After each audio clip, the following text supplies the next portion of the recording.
लम्बोदरं नमस्तुभ्यं सततं मोदकं प्रियं निर्विघ्नं कुरु मे देव सर्वकार्येषु सर्वदा। प्यारे छात्र छात्राओं, मैं दामोदर प्रसाद शर्मा, व्याख्याता, राजकीय शास्त्री संस्कृत महाविद्यालय सालासर, शास्त्री प्रथम वर्ष के साहित्य शास्त्र के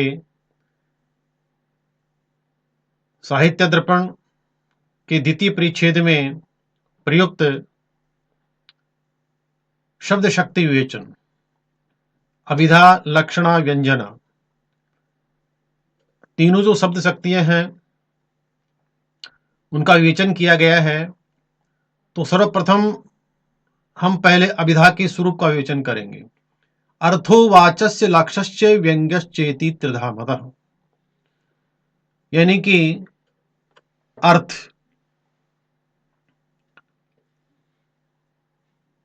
अभिधा से वाच्यार्थ, लक्षणा से लक्षार्थ, व्यंजना से व्यंग्यार्थ का बोध होता है। तो शब्द की ये तीन शब्द शक्तियां बताई गई हैं। कहा भी गया है कि वाच्यो अर्थो अभिधया बोध्यो लक्ष्यो लक्षणया मतः व्यंग्यो व्यंजनया तास्युः तीसरा शब्द से शक्तयः। तो हम अभिधा स्वरूपम विवेचनीय, सबसे पहले अभिधा के स्वरूप का विवेचन करते हैं कि अभिधा क्या है। अभिधा से वाच्यार्थ की प्रतीति होती है। अभिधा स्वरूपम तत्र संकेतितार्थस्य बोधनादग्रिमाविधा,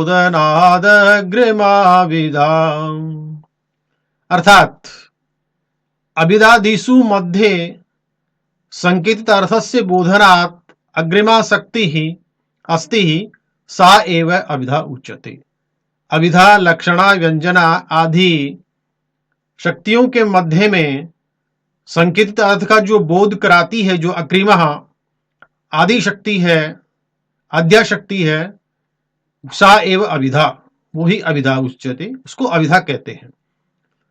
तो संकेत गृहस्य उपाया, सबसे पहले वृद्ध व्यवहार है कि घर में उत्तम, मध्यम, अधम सभी प्रकार के लोग रहते हैं। तो वृद्ध व्यवहार है, सबसे पहले जो घर में जो वृद्ध है उसका जो व्यवहार है, यदा उत्तम वृद्धेन मध्यम वृद्धम उद्दिश्य गाम आनय इति तदा गामा अनयंतम मध्यम वृद्धम दृष्ट्वा बालकः जानाति यत् गामानय इत्यस्य गवानयनमर्थः ततस्य गाम बधान अश्वमानयः इत्यादो आवापो द्वापाभ्याम प्रत्येकम शब्दश्चार्थ प्रतीयते। कि घर का जो मुखिया है, जो उत्तम वृद्ध है, वो मध्यम वृद्ध को कहता है, सेवक को, कि गाम आनय, कि गाय को लेकर के आओ। और एक छोटा बालक है, वो सुन रहा है, वो प्रतिक्रियाएं देख रहा है, सुन रहा है। जब उत्तम वृद्ध ने मध्यम वृद्ध से कहा कि गाम आनय, तो बालक ने सुना, तो मध्यम वृद्ध को देखा कि वो गाय ला रहा है, फिर कह रहा है कि गवानयनम अर्थ, तो उसने समझ लिया कि ये इसका मतलब, किसका मतलब, गाम आनय, इसका मतलब हुआ कि गाय को लेकर आओ। ततस्य फिर उसने कहा कि गाम बधान, गाय को बांध दो, अश्वमान है, घोड़े को लेकर आओ। इस प्रकार से परस्पर जो वार्तालाप हुआ, तो उससे वो वृद्ध के व्यवहार से जो बालक है वो समझ गया कि इस प्रकार से जो शब्द बोले तो ये प्रतिक्रिया हुई, तो वो अच्छी तरह से जान गया। तो वृद्ध के व्यवहार से भी जाना जा सकता है।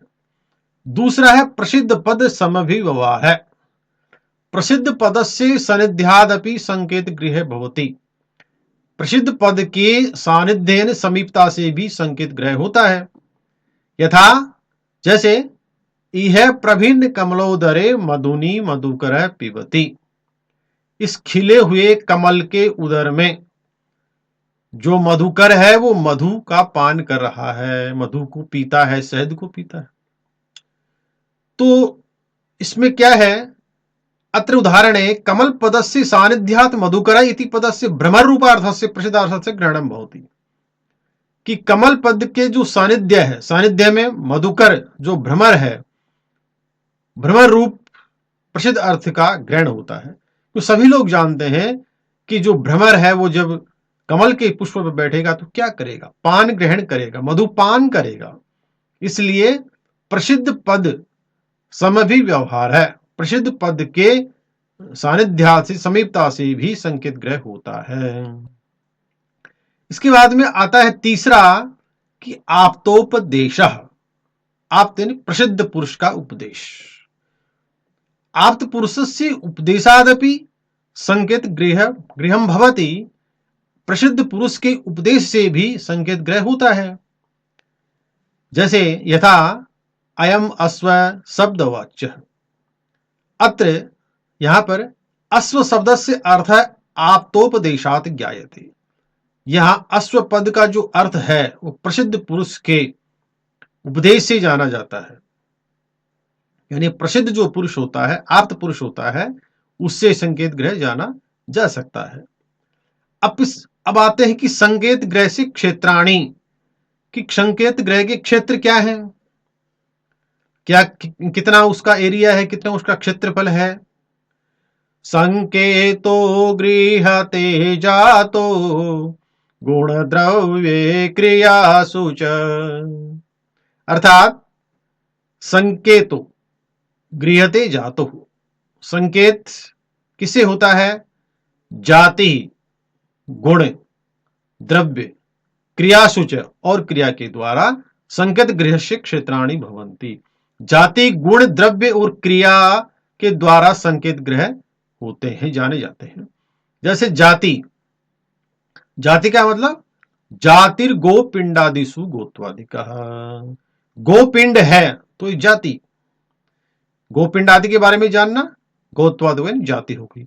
गुण, गुणों विशेषाधान हेतु सिद्ध वस्तु धर्म, गुण विशेष आधान के कारण सिद्ध वस्तु धर्म है।